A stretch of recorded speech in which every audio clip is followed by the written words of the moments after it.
Okay, so in this panel, we're going to explore the dynamic landscape of business messaging, tracing its evolution from traditional SMS and email to cutting-edge communication platforms. So what we're expecting is that you'll gain insights into how businesses are adapting to changes, how we're enhancing customer engagement, streamlining operations, and driving growth in the digital age. So I'm really looking forward to this discussion. I'll quickly introduce the team. We have Cristina from Rakuten Vova. Hi, Cristina. We have Filippo from Mitto. We have Catherine from BT, Alex from Dogto, and last but not least, we have Vova from GMS. Hi, guys. So let's kick off then, shall we?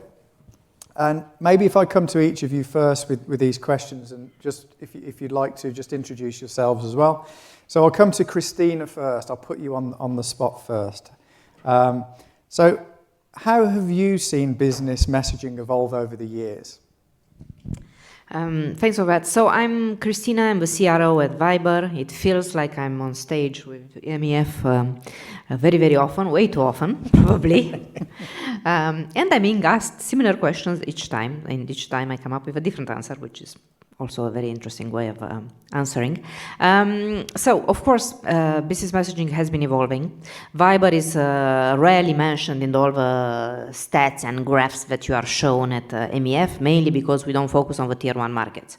And that's okay, because in the markets where we are strong, which would be mainly tier 2, Viber is the predominant messaging app, just like WhatsApp is a predominant messaging app in the tier 1 markets. So we've seen a lot of changes over the past years. It's worth mentioning that Viber was also the first one to introduce business messaging over 8 years ago. However, while we have seen changes, we haven't seen a lot of evolution from where we initially started. And when we started, it was very much, again, play on costs. Businesses were looking to save money, so they were looking at for alternatives to SMS, and that's what they did. They used us as an OTP channel to send messages, more engaging, but still very much one way and very much an alternative to SMS, mainly because we also enabled fallback to SMS. And while everybody's talking about rich business messaging, the reality is that enterprises, large or small, are still very much treating OTP channels as alternatives to SMS, mainly because of a cost and these days because of fraud. But very little has been done in the direction of actually going to two-way conversations, really moving the customer care in a messaging environment, whatever messaging environment, for whatever messaging app. So it's very, very limiting, and from the user's perspective, while it remains a useful feature, of course, it is largely underused by the enterprises. Okay. Filippo, would you like to add anything to that? No, I think I definitely would agree with what has just been said, and we see that the technology evolve, and the more the technology evolve, the people want to be engaged in different ways, and expect more from all of us. There's certainly more we can do with messages. Alex? Yeah. I'd just like to add one comment, actually. I totally agree with both my panelists. I think just to pick up on something that Gavin presented earlier on around kind of the difference between kind of regional variances between kind of maybe mobile-first markets such as India and Brazil and some of the developed markets. So we're obviously in the UK. Developed markets, I think enterprises were very quick to roll out kind of websites back in the 1990s. And then the early 2000s, with the arrival of smartphones, mobile app kind of experiences. What we're seeing in some of these mobile-first markets is enterprises kind of leapfrogging directly into the era of kind of the smartphone, and directly into the kind of the messaging app, be it Viber or predominantly WhatsApp, and hopefully RCS soon as well, with the chatbot at the heart of that experience. Yeah, it's offering kind of slick kind of end-to-end experiences. Completely revolutionizing the kind of the experience. What we within Gupshop, which is the kind of the parent company Dogto, we call that kind of conversational internet. So you kind of we see the chatbot as being the kind of the browser, and the messaging client as being the chatbot as the website, the messaging client as the browser, and the whole kind of ecosystem as kind of the conversational internet. I echo that, by the way. Can you hear me? Yeah. I've echoed that because I hear Christina's frustration talking about tier 1, tier 2 markets. But the reality is that any user you speak to, and even this audience, they probably have 3, 4, 5 messaging applications on their phone, and they are using them for different cases and for different intents overall. And from the Viber perspective, obviously, there could be done more by all of us to build better engagement, but from the customer user perspective, from the end user perspective, it's all about understanding what are you trying to do on each specific app and how the business can interact with you on that application, whether it's Viber, WhatsApp, Telegram, Facebook Messenger, and you name it.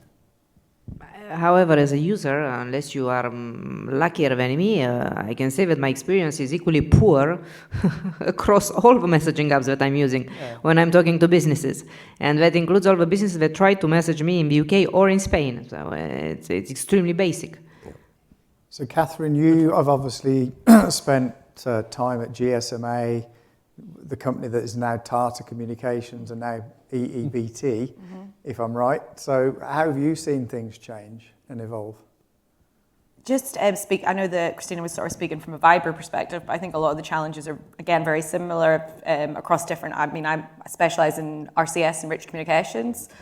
It has evolved exponentially in the last 12 months, I think. But I still think there's a huge education problem. Lots of brands, I think I saw a stat recently, it was like something like under 5% of brands are really engaged with even SMS. So we need to really, as an industry, move away from just looking at an SMS replacement or moving away from just that SMS conversation, because the tools that we have at our disposal now are apt for moving a lot of that revenue into digital commerce spend. And we can look at the spend on banner ads that brands are spending, things on social media campaigns, apps.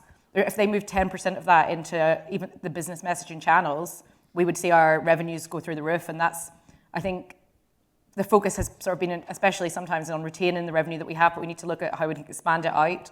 And I think in the RCS conversation, the basic or branded message has shifted that traffic in. I think we've spoken about earlier that Spain and Brazil have been really, really successful, and the UK is doing quite well on that as well. And then those brands say, okay, we can see that logo and a verification tick in our messaging, that's helped our business. And then they can crawl, walk, run into an RCS single and two-way conversation. So there has been evolution, but I would say it's still in its infancy, really. We've got a long way to go, and we've got a lot of tools in our arsenal now to make it as successful as has been spoken about across the morning. So here's a question, and I'm going to throw this out. Hopefully somebody answers this one. But why would the brand move on to these channels from the traditional channel? So let me just give you perhaps a silly example, hypothetical use case. So I'm a marketing department. I'm spending all my money on press advertising, magazines, web banners, email. You guys walk in and say, hey, we've got these mobile channels, Viber, RCS, etc. What incentive is there for them to move to those channels? So first of all, each and every channel has a different function. And you're not using OTPs for advertising purposes only. You're using them to engage with existing customers. Your user acquisition channel is whatever advertising channel you're using, and then once you have a customer, then you need to engage with them. And what do? You send them emails? Or you send them SMS? I mean, how do you talk to your customer? This is where the OTPs are coming from, and this is exactly what is not happening, the two-way conversations. It's still one way. Of course, you can have promotions that you're sending to your existing customers, and of course, if they are on your OTP channels, the messages are a lot more engaging, blah, blah, blah, blah, blah. And of course, you're going to send them transactional notifications and all the rest. But otherwise, if you want to have a conversation, what do? You take them to the chatbot on your website? You don't. So it's just understanding what each channel brings to you. That's the answer to your original questions, and then fine-tuning the marketing strategy to make sure that you make the most of each and every channel.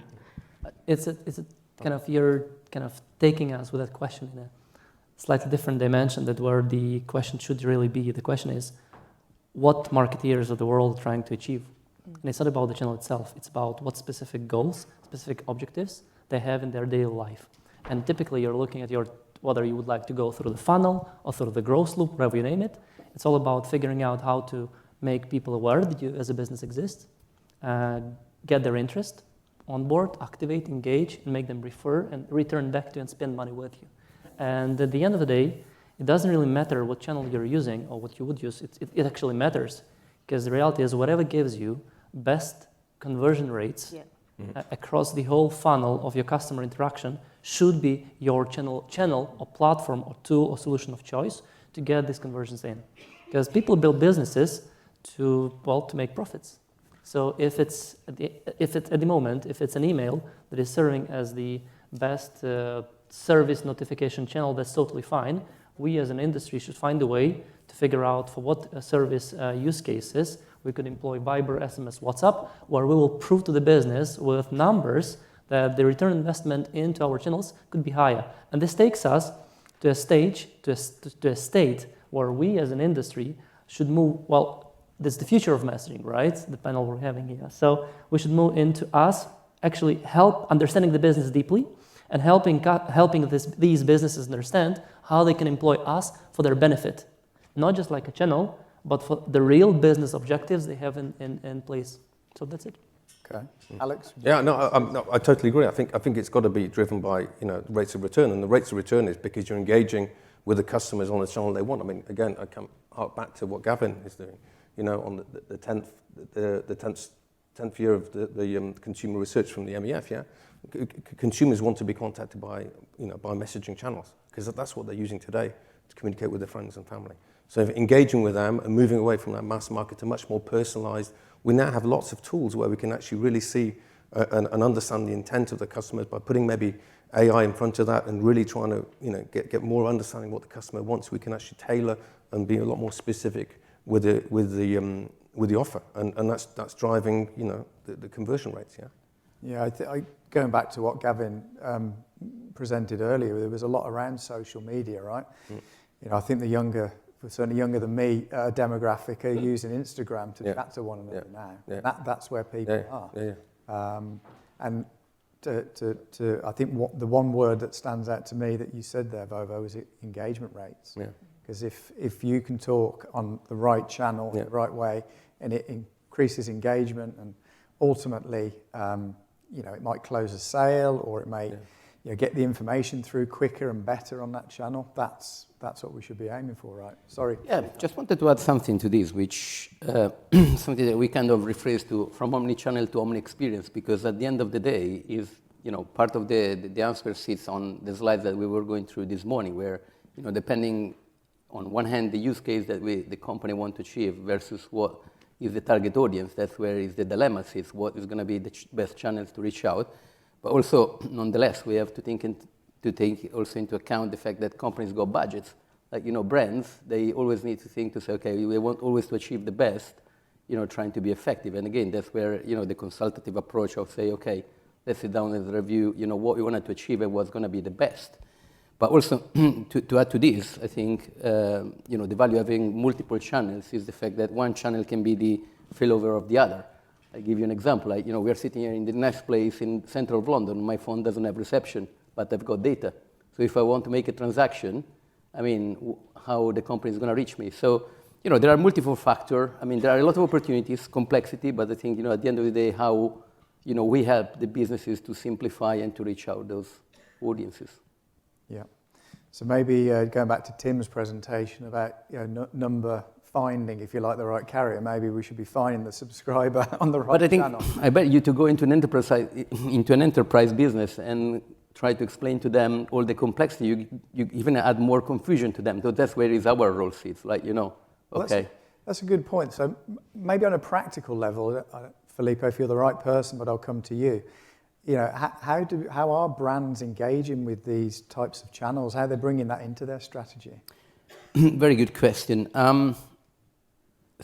First of all, is the access to those channels. And what I mean is that company to engage with their audience, they need to use engagement tools that you need to use softwares, right?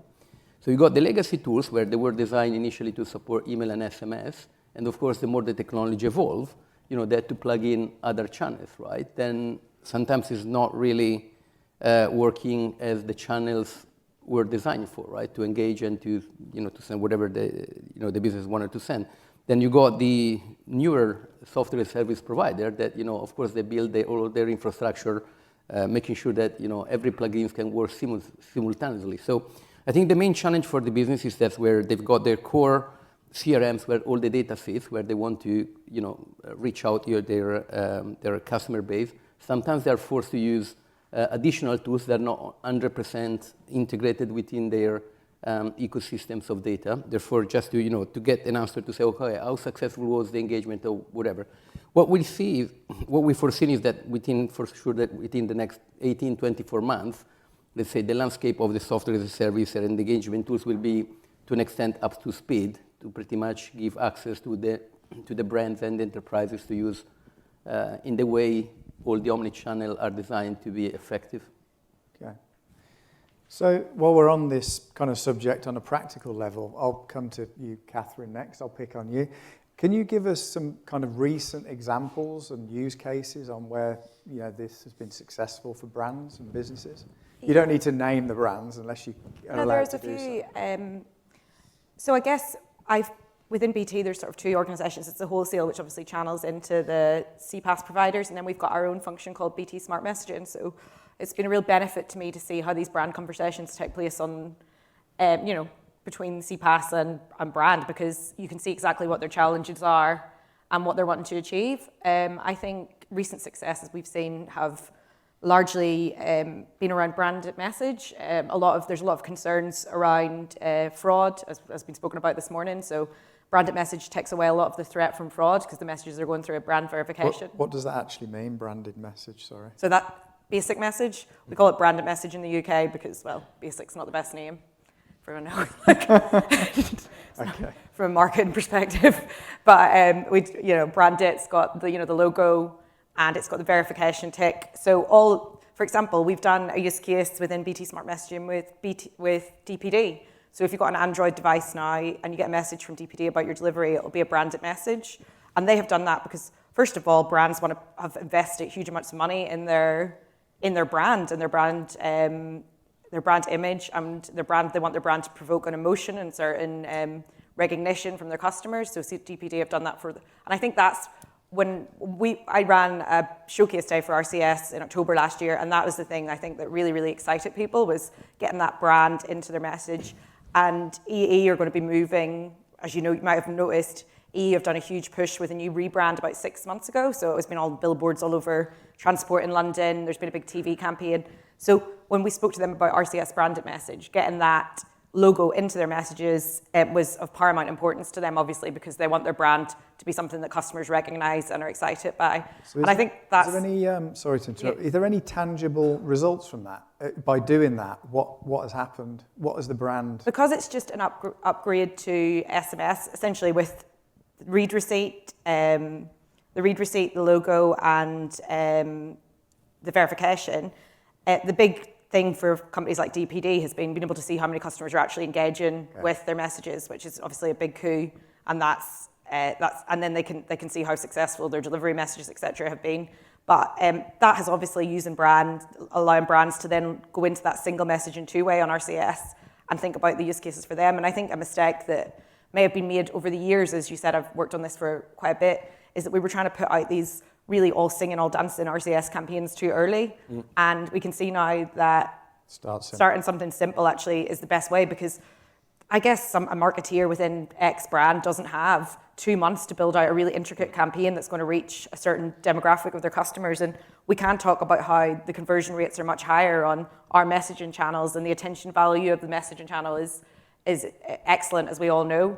But we need to do something that brands can do quickly. And another, I think that's been the examples that we've seen, and we're seeing some two-way conversations now come into the market. And in the UK, I'm verifying brand campaigns nearly every day now, which is, in fact, probably more than once a day on RCS, which is completely different from about this time last year. So the examples, I mean, branded message examples and single and two-way for different brands are all coming into the forefront. And I think brands are coming to ask us about this now because they're seeing all the buzz around certain factors, the way fruit-based factors. And it's a really exciting time to be looking at this technology. So it sounds like start simple Yeah. and then add the complexity afterwards, from at least from a brand adoption perspective. So that's really interesting. Because I think you're right. There was lots of use cases with carousels and buttons, and you can imagine it confuses people pretty quickly and gets quite complicated to get through the approval processes. Just changing subject slightly, and I'll come to Alex if that's okay on this one. So within the context of business messaging, how are brands or businesses leveraging benefits of AI? So let's talk about AI for a moment. So I think AI-powered conversations are going to be the next kind of paradigm shift in the user experiences, user interfaces. So we've had the websites before and apps, mobile apps, and that's going to be the next one. And because it's a much more intuitive, natural, and human, I mean, in fact, experience. And I think that as we all know, ChatGPT exploded in usage. I think 100 million users in 2 months compared with mobile. I think mobile industry took 16 years, and the web took 7 years or something. So on the back of that, enterprises are really very keen to get involved, and what we're seeing is really a lot of interest. But I guess the complexity is putting the enterprise data into an LLM and making sure the quality of the information is good, the results have come out well. I think I'm not an expert in the area, but we have 14 different settings that enterprises have to fine-tune to make sure the results coming out are right. What happens when you're not sure about the response? What happens if you've got 80% confidence? Should you give a long answer? Should you give a short answer? So there's a whole lot of fine-tuning, and invariably, companies are kind of experimenting maybe through, HR bots, and then looking at, bringing that into customer services. And we work with Tata Insurance in India, where, somebody calling up the customer services to get some information about an insurance policy, it's quite complicated for the agent to try and work out based upon the person's profile. All of that goes into an LLM. They come up with answers. They know that the quality of the answer is good, and the agent can focus on delivering a good message. So the interaction with the customer, because they're not faffing around trying to work out, which one to find out, and when an empathetic quality call. Then I guess we're starting to see people using, and that's what we call humans on the line. So you don't necessarily see that, but the AI is there supporting your agent. And then increasingly we're seeing companies like, in UAE, the Water Authority, actually putting out, an AI-fronted response to questions on billing and floods. I think everybody saw the floods in Dubai last week, or leaks and stuff like that. And we're starting to see responses there. Starting also into the product recommendation. So we work quite a lot with kind of women's high-end clothing brands. I don't really know any of these, but Accra and Wool Art and stuff. So instead of saying I'm searching for something, I'm actually, you can say, well, look, I'm going to a wedding. I need a dress for 500 euros, and you take it from there. So those sorts of interactions. There's another company, Chayos, which is a kind of an Indian, tea brand. Indians like the English, they love their tea. They have 25 different varieties of tea that can serve 12,000 different variations. If you have sugar or not sugar, how much sugar? If you put in ginger, you put in cardamom. I mean, it's quite mind-boggling. And so we have a front end that says, depends on your mood, what kind of, not just the tea that you want, but also what kind of, how should I serve it? Yeah. And what they're seeing is on the top of that, because we're actually listening to the customer, and responding to how they're feeling, we're seeing upselling of 52%, or cross-selling on the back of that. So there's some really concrete examples of where, people are seeing, and I think really the final point is increasingly, Meta's just announced they're going to include AI into all of their messaging apps going forward. It's already in WhatsApp in the US and just rolled out in India. And I think that's going to be that's going to be the combination, kind of the auto the co-pilot or the personal assistant within your app is the way forward. I mean, I think what you'll hear a bit later when we have the talk from Peter from Oxford University, he'll talk a bit about how AI is coming into every walk of life right now, but it's also not there to replace the intention and the theory behind it. And there's a lot of theory behind this that the doomsday scenario like Terminator should not ever happen, because what we see is that these things will help us. Absolutely. Yes. Exactly. So let's.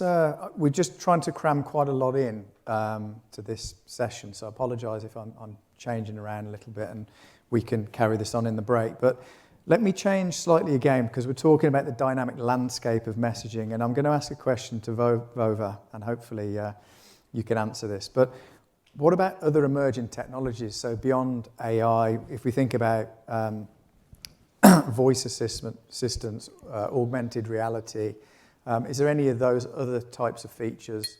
Maybe they could be part of AI, but maybe beyond AI as well. Anything else that kind of comes into the messaging space? Just add a couple of words on what Alex was describing to me.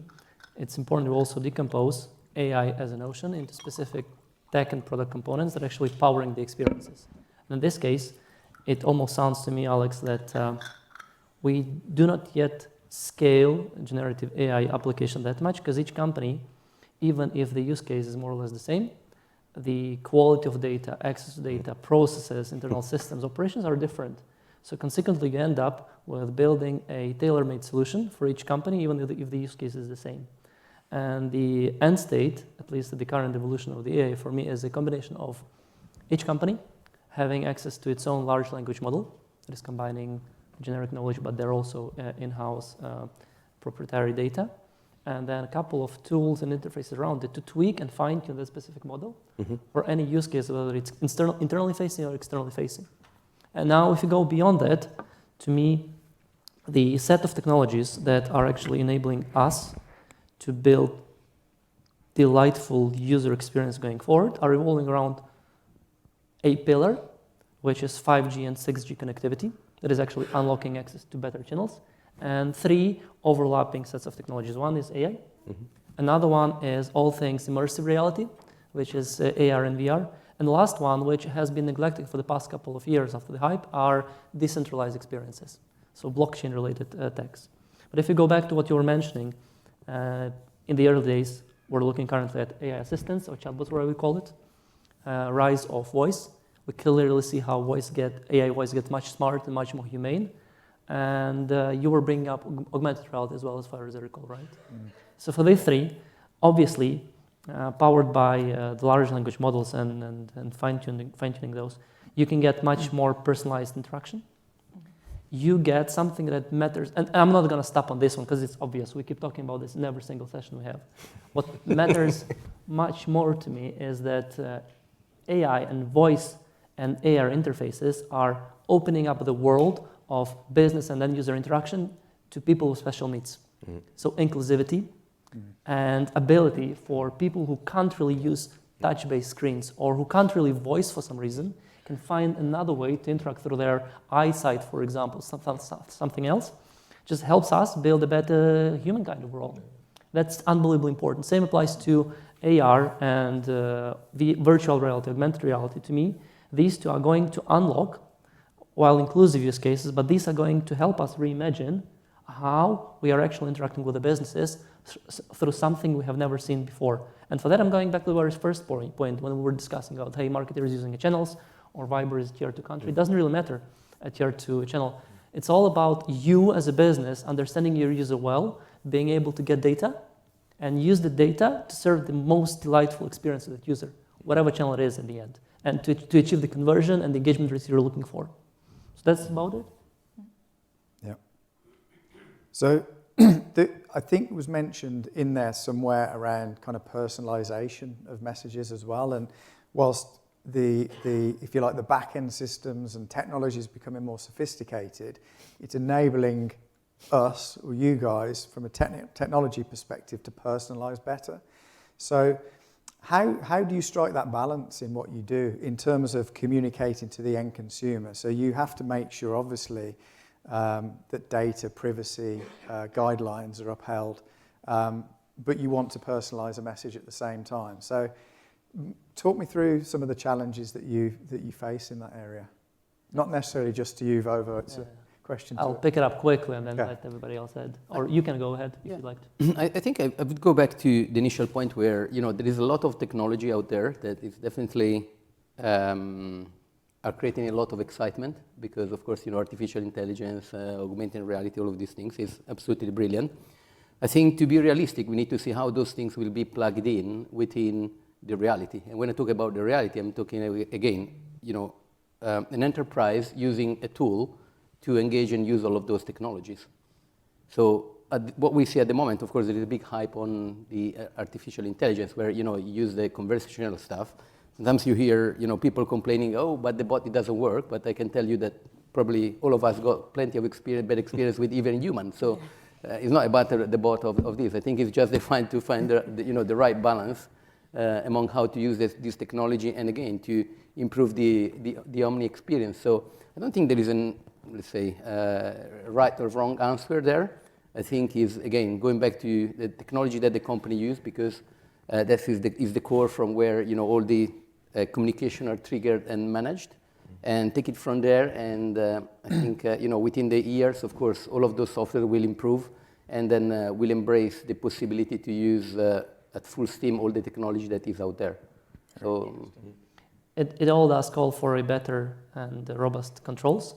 So I, as the end user, should have full clarity on how exactly the enterprise is employing my data. I should have the ability to easily monitor, revise, update, change, amend, or completely remove any data point I have shared consciously, and ideally only consciously, not unconsciously, because this actually then leads to me getting predictable access to how exactly the business is going to communicate me. That's critical, especially with the amount of data points and data lakes that we are building around LLMs and stuff.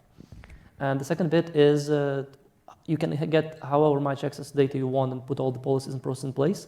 It's critical to get real user feedback. Just talk to your users. Talk to them, get feedback through interviews, focus groups. Just listen to them, talk through their experience. Because I got scared recently. I received an cold email from a company that was offering some kind of services. But the way it was crafted, it has leveraged my most recent LinkedIn post. And the email sounded like there was value in it.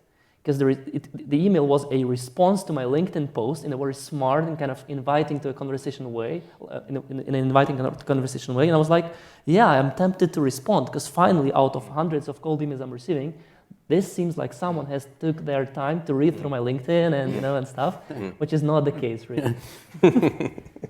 Yeah, I think we've all had similar experiences, certainly recently. So we're running out of time. I think that was an excellent session, but what I will do is ask if there's any questions of our illustrious panel from the audience. You've obviously answered everything about the future of mobile messaging. So let's just maybe wrap up an answer from each of you to this question, if that's okay. So what advice would you give to businesses seeking to optimize their mobile messaging strategies? And I'll start maybe at the far end. Give the rest of them a chance to think. That's how much time do I have to answer this?